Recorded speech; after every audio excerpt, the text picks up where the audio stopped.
অনেকেই আমার আজকের ভিডিওর থাম্বনেইল দেখে এবং যেই টাইটেল দেখেছেন সেটা দেখেই বুঝতে পারছেন যে এই ভিডিওটা কত আকর্ষণীয় হতে যাচ্ছে। আপনাদের অনেকেরই আকাঙ্ক্ষা আছে এবং অনেকেরই ইচ্ছা আছে যে সময় যতটা কম দেয়া যায় এবং যতটা কম খরচে ইন্টারমিডিয়েট পাস করা যায়। এ ধরনের একটা ভিডিও আপনারা ইউটিউবে অনেকেই খুঁজেছেন। হয়তো আমার আরেকটা চ্যানেলে এ ধরনের ভিডিও আপনারা কিছু পেয়েছেনও। কিন্তু আজকে আরও বেশ আকর্ষণীয় কিছু তথ্য নিয়ে হাজির হয়েছে এই ভিডিওতে। শেষ পর্যন্ত দেখুন, আপনিও এইচএসসি সার্টিফিকেট পাবেন, পাস করতে পারবেন সবচেয়ে কম খরচে এবং সবচেয়ে কম সময়ে। তো ভিডিওটা দেখুন, তাহলে আপনাদের যা যা ধারণা আছে সবগুলো আপনারা ক্লিয়ার হয়ে যাবেন। মাধ্যমিক ও উচ্চ মাধ্যমিক শিক্ষা বোর্ডের অধীনে প্রতি বছরই কিন্তু সার্কুলারটা হয়। 2025 সালের যে সার্কুলারটা হয়েছে সেটা এখানে দেখতে পাচ্ছেন যে 2/1/2025 সার্কুলার হয়েছে। তো এই সার্কুলারের আন্ডারে বেশ কিছু এখানে তথ্য দেয়া আছে, যেই তথ্যগুলো আপনারা জানলে অবাক হয়ে যাবেন। জাস্ট এই পুরো ভিডিওটা শেষ পর্যন্ত দেখুন। ইত্যাদি সব বিষয়ে আজকের এই ভিডিওতে আমি আপডেট দিয়ে দিব। তো মাধ্যমিক স্কুল সার্টিফিকেট, এসএসসি বা সমমান পরীক্ষা 2020 বা তৎপূর্ববর্তী বছরের পরীক্ষা উত্তীর্ণ পরীক্ষার্থী যারা ছিল বা শিক্ষার্থী যারা ছিল, তারা 2025 সালে রেজিস্ট্রেশন করতে পেরেছে। অর্থাৎ এই ভিডিওটাতে আমি আজকে যেটা নিয়ে আলোচনা করছি, জাস্ট আপনাদেরকে একটা আপডেট দেওয়ার জন্য যে 2026 সালে যারা রেজিস্ট্রেশন করবেন বা যাদের করার ইচ্ছা আছে, যাদের স্টাডি গ্যাপ আছে, তারা এই ভিডিওটা দেখে জাস্ট একটা আইডিয়া নিয়ে রাখুন যে 26 সালে আপনারা কীভাবে রেজিস্ট্রেশনটা করবেন। এবং 2025-এর যেই সার্কুলারটা দিয়েছে, এই সার্কুলারে যেই নিয়মকানুনগুলো 26-এও একই নিয়মকানুন থাকবে, হয়তো কিছুটা মডিফাই হতে পারে। আর 2025-এর সার্কুলারে যেহেতু 2020 অ্যালাউ করেছে সর্বশেষ, তাহলে 2026-এ গিয়ে 2021 হয়তো অ্যালাউ করা হবে বা কিছুটা হয়তো মডিফাই করা হতে পারে। যেমন এখানে বলে দেওয়া আছে যে রেজিস্ট্রেশন নবায়ন ব্যতীত প্রাইভেট পরীক্ষার্থীরা, অর্থাৎ 2025 সালের কথা বলছি আমি, আপনারা 26 সাল হিসেবে ধরেই আমার এই ভিডিওটা দেখবেন এবং 26 সালে আপনাদের এই একই নিয়ম থাকবে, হয়তো কিছুটা মডিফাই হতে পারে। তো পাঠ্যসূচি একই থাকবে, অর্থাৎ 26 সালে যে পাঠ্যসূচি থাকবে ওইটা ধরেই তারা প্রাইভেটে রেজিস্ট্রেশন করার জন্য আপনাদেরকে সুযোগ দিবে। আর পরীক্ষার্থীকে বোর্ড কর্তৃক নির্ধারিত নিম্নলিখিত যে কোনো একটি কলেজের মাধ্যমে নির্বাচনী পরীক্ষায় অংশগ্রহণ করতে হবে। তবে এখানে একটা বিশেষ সুবিধা হলো, যারা পুলিশ, প্রতিরক্ষা বাহিনীতে চাকরিরত ব্যক্তি এবং শারীরিক কিংবা দৃষ্টি প্রতিবন্ধী আছে, প্রাইভেট পরীক্ষার্থীকে কিন্তু নির্বাচনী পরীক্ষায় অংশগ্রহণ করতে হবে না। এটা খুব ভালো একটা সুযোগ এবং আমি মনে করি যারা সশস্ত্র বাহিনীতে, প্রতিরক্ষা বাহিনীতে বা পুলিশে যারা চাকরিরত অবস্থায় আছেন, তারা জাস্ট একটা প্রত্যয়নপত্র দিলেই হয়ে যাবে যে আপনি চাকরিরত অবস্থায় আছেন। এইটা দিয়েই আপনি নির্বাচনী পরীক্ষায় অংশগ্রহণ ব্যতীতই কিন্তু সরাসরি মূল পরীক্ষায় কিন্তু বসে যেতে পারবেন। আর নির্বাচিত কলেজের তালিকা এখানে দেওয়া আছে। ঢাকায় অনেকগুলো কলেজ আছে, তারপর নারায়ণগঞ্জ আছে, মানিকগঞ্জ আছে, গাজীপুর আছে, গোপালগঞ্জ, রাজবাড়ী, মাদারীপুর, শরীয়তপুর, নাগরপুর, টাঙ্গাইল সরকারি কলেজ, কুমুদিনী সরকারি কলেজ টাঙ্গাইল, কিশোরগঞ্জে, নরসিংদীতে। মানে আপনার 18টা কলেজের তালিকা এখানে দেওয়া হয়েছে। এই 18টা কলেজের থেকে 17টা হচ্ছে আমাদের দেশে, আর একটা কলেজ হচ্ছে 18 নম্বর যে কলেজটা, যেটা Sheikh Khalifa bin Zayed Bangladesh Islamia school and college, Abu Dhabi. এই কলেজে থেকেও কিন্তু আপনারা রেজিস্ট্রেশন করতে পারবেন। যারা দেশের বাইরে আবুধাবিতে আছেন, কিন্তু আপনারা রেজিস্ট্রেশন করতে পারবেন। প্রাইভেট পরীক্ষার্থীগণ যে কলেজের মাধ্যমে নিবন্ধন করবে, রেজিস্ট্রেশন করবে, ওই কলেজের মাধ্যমেই কিন্তু তার পরীক্ষায় অংশগ্রহণ করতে হবে। কোনো অবস্থাতেই কিন্তু কেন্দ্র পরিবর্তন করতে পারবে না। আর কয়েকটা বিষয় নির্ধারণ করা আছে, এর বাইরে আপনি রেজিস্ট্রেশন করতে পারবেন না। অর্থাৎ আপনি মানবিক, ব্যবসায় শিক্ষা ও ইসলামী শিক্ষা শাখায় আপনি রেজিস্ট্রেশন করতে পারবেন, সায়েন্সে কিন্তু রেজিস্ট্রেশন করা যাবে না। এবং ব্যবহারিক পরীক্ষা যেগুলো আছে, এর মধ্যে শুধুমাত্র তথ্য ও যোগাযোগ প্রযুক্তি যেটা আছে, এইটা ছাড়া আর বাকি অন্যান্য কোনো চতুর্থ বিষয় নিয়ে রেজিস্ট্রেশন করা যাবে না এবং চতুর্থ বিষয় আপনি নিতেও পারবেন না। বোর্ডের কোনো কর্মরত কর্মচারী যারা আছে, তারা কিন্তু রেজিস্ট্রেশন করতে পারবে না পরীক্ষায়। তবে যদি কেউ ইচ্ছা পোষণ করে, যদি কারো ইচ্ছা হয়, তাহলে সেক্ষেত্রে কর্তৃপক্ষের অনুমতি নিয়ে অন্য যে কোনো একটা বোর্ড থেকে পরীক্ষায় অংশগ্রহণ করতে পারবে। এখানে তারা এই 5 নম্বর যে কলাম আছে, এখানে তারা এটা বলে দিয়েছে।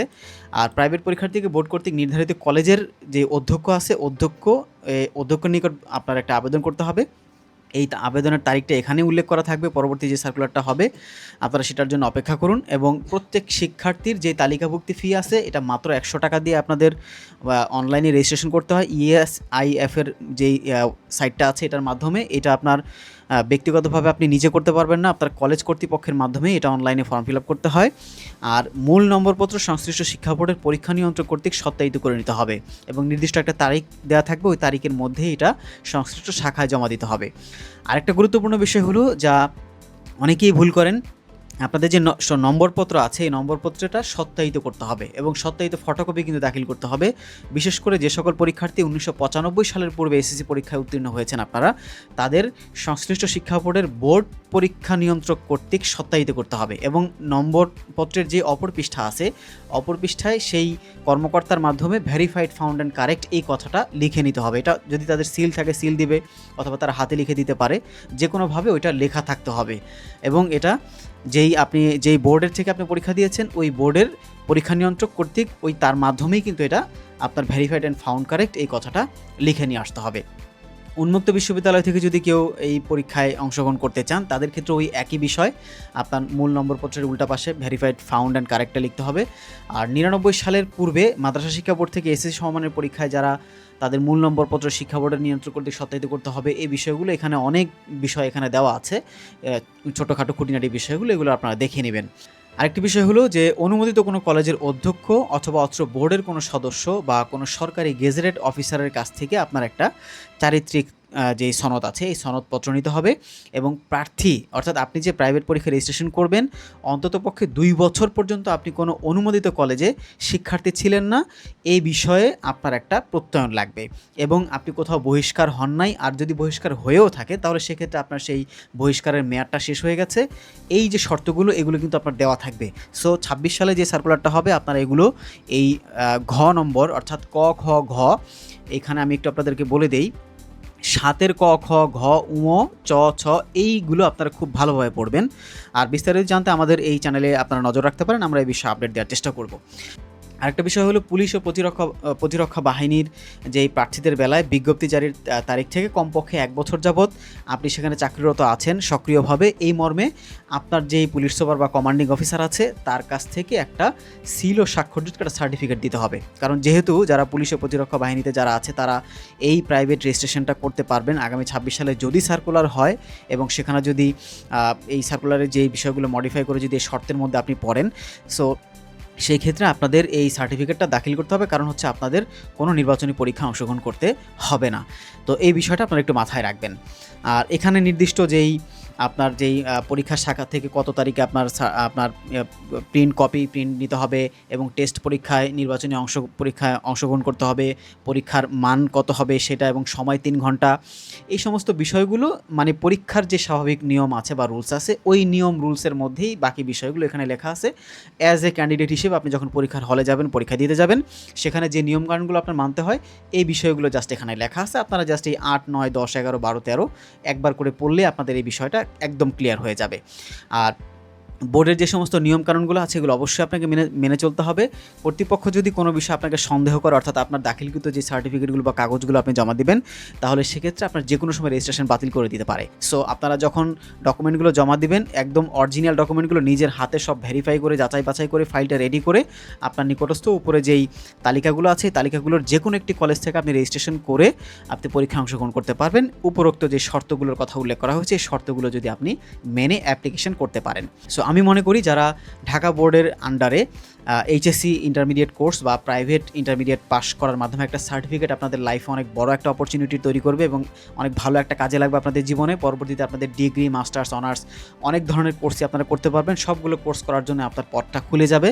যাদের এই বিষয়ে আপনারা মনে করছেন যে করা প্রয়োজন, তারা চাইলে প্রাইভেট এডুকেশনের মাধ্যমে এই যে প্রাইভেট যেই সার্কুলারটা হয় এটার মাধ্যমে প্রতি বছরই সার্কুলারটা হয়ে থাকে। আমরা আশা করছি যে 2026-এও হয়তো এই সময়টাতে, অর্থাৎ 2/1/2025 যে সার্কুলারটা হয়েছিল, হয়তো 26-এ হয়তো 2-1 দিন এদিকে বা 2-1 সপ্তাহ এদিকে বা 1 মাস পেছানো বা আগে পরে হতে পারে। যখনই হোক এই সময়ের মধ্যে, কাছাকাছি সময়ের মধ্যে হয়ে যায়। তো যখন আপনার সার্কুলারটা হয় তখন ওই সার্কুলার থেকে আপনার পরীক্ষার হলে যাওয়া পর্যন্ত আপনার হাতে সময় থাকে সর্বোচ্চ আপনার 5 থেকে 6 মাস। তো সেই হিসেবে আমরা এই প্রাইভেট এইচএসসি সার্টিফিকেট কোর্সে অংশগ্রহণের ক্ষেত্রে যে ডিউরেশনটা আমরা কাউন্ট করি সেটা 6 মাস আমরা ধরে থাকি, এবং কখনো কখনো এটা দেখা যায় যে 4 মাসের সময় লাগে। অর্থাৎ যখন সার্কুলার হয় তখন রেজিস্ট্রেশন করে আপনার পরীক্ষার হল পর্যন্ত যেতে 4 থেকে 5 মাস সময় আপনার লাগে, ফলে সময়টা কিন্তু আরও কমে আসে।